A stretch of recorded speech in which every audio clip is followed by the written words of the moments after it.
Joining us now is Dreyfus and Mellon chief economist and macro strategist Vincent Reinhart. Vince, good to see you. That's pretty much where the market is, 50-50 on November and December. Ahead of the inflation report, out of the inflation report. I feel like if you're a hawk, this number sort of backs up your case because it shows that we are susceptible to hotter than expected and stickier inflation. But if you're a dove, it backs up your case because the trends continue to point to disinflation. So what do you do with it? That's the great thing about an economic report that runs 43 pages. You can always find something to support your view. And the doves and the hawks are going to do exactly what you said. What are the doves emphasizing? Patience. They're going to see there's some parts to the CPI that are cooling and that we can expect some more slowing in the really sticky inertial stuff, the non-housing core services. And that's just going to feed through. The hawks are going to say, hey, there's still persistence in inflation. Core inflation was actually up a tenth this month. Yep. First time in a long time. If we don't react to that, we risk it getting those expectations of inflation getting embedded. So something for everybody. One thing that was clear, September's off the table. They never were going to act at the upcoming meeting. They've paired the meetings. They act at one, they don't act at the other, so they can average 12.5 basis point hikes per meeting, the intentional slow progression of firming. This was always the pause meeting. I get that they don't want to harm the economy too much unnecessarily, especially wreck what so far has proven to be a soft landing, which is a tremendous feat if it lasts. But what is the big risk in not hiking another time this year with core still at more than double where the target needs to be, and they can always just cut into next year?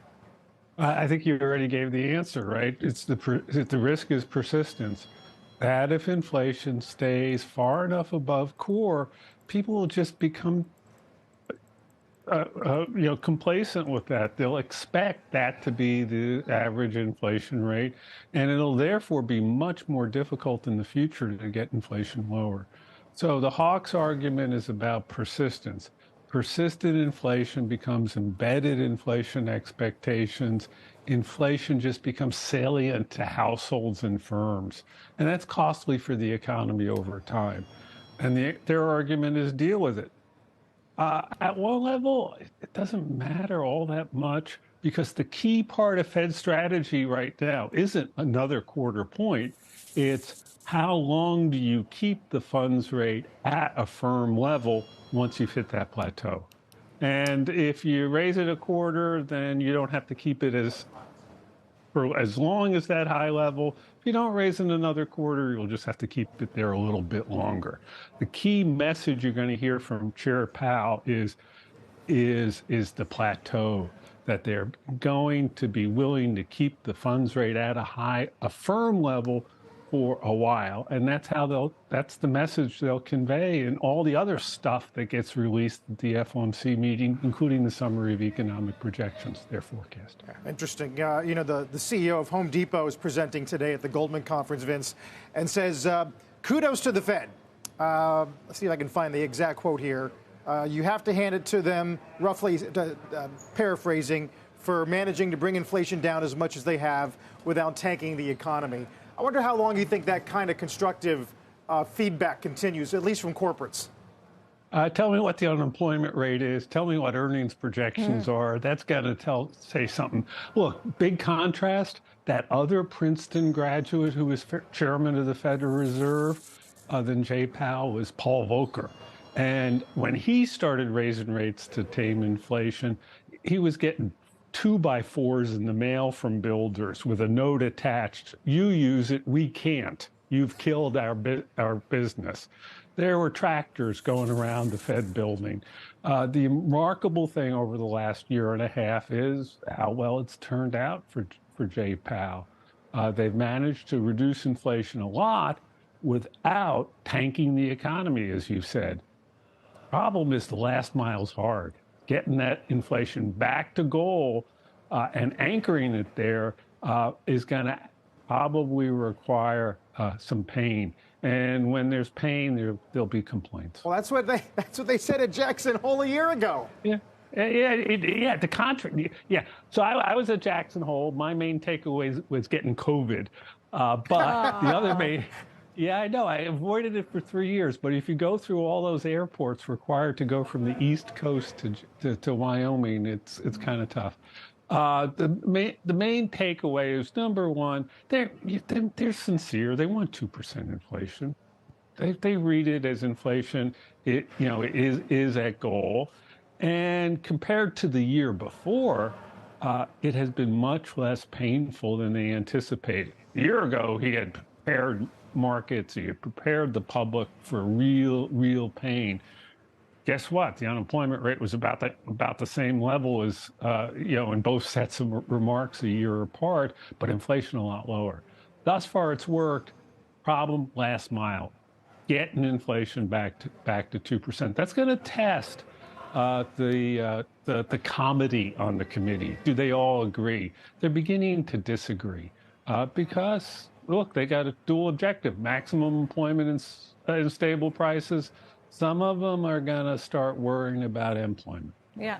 Well, the truth is they disagree, and so do investors and so do economists, because nobody really knows how much the economy is weakening right now and will weaken because of the lags. And nobody really knows how sticky inflation is going to remain if the economy does hold up. Right, Vince? So how, as an economist, are you making forecasts for next year's GDP and unemployment and inflation?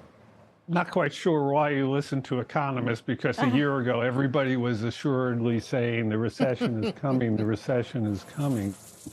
What you try to do is think about the big things. What's the Fed doing? The Fed is leaning into aggregate demand to bring it back to potential. What does that tell you? It tells you that real financial conditions are going to have to be tighter than average. The federal funds rate in real terms, nominal rate less inflation, is going to have to be higher.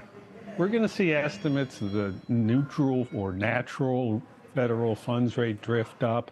Big picture, the Fed is leaning one way. That says something about rates higher for longer.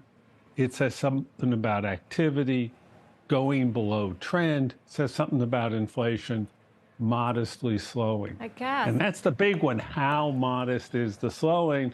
The longer it takes, the harder it will be on us.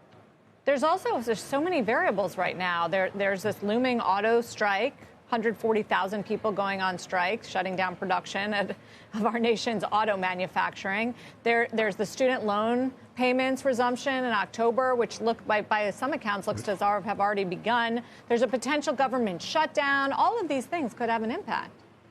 By the way, you just went down the checklist that hawks and doves go through, right? The hawks are saying, hey, look at those unions are bargaining tougher. Wages will be going up. That's bad for inflation. The doves are saying, hey, student loan debt overhang, potential government shutdown, which is actually kind of likely. Those are all going to be disruptions to the economy. And you're exactly right. The FOMC participants talk all over the map.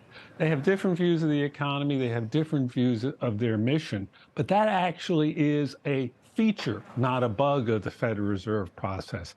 It's designed to bring a diverse collection of opinions to making monetary policy. We focus on the chair, Chair Powell, obviously powerful, but he's got to bring a lot of people who sit around the table to agreement. That's why it sometimes looks clunky. Sometimes it's hard to figure out what exactly their message is. Upcoming meeting, easy. They were always going to pass. November's the contest. And so you got to look at the forecast. You got to listen to Powell at the press conference to see which way, how far they're leaning toward restraining aggregate demand. Vince, thank you for joining us. Good to get your take. I wish one day in my life I could be invited inside an FOMC meeting to hear that deliberation. But in the meantime, it's good to hear from you and others who've been there.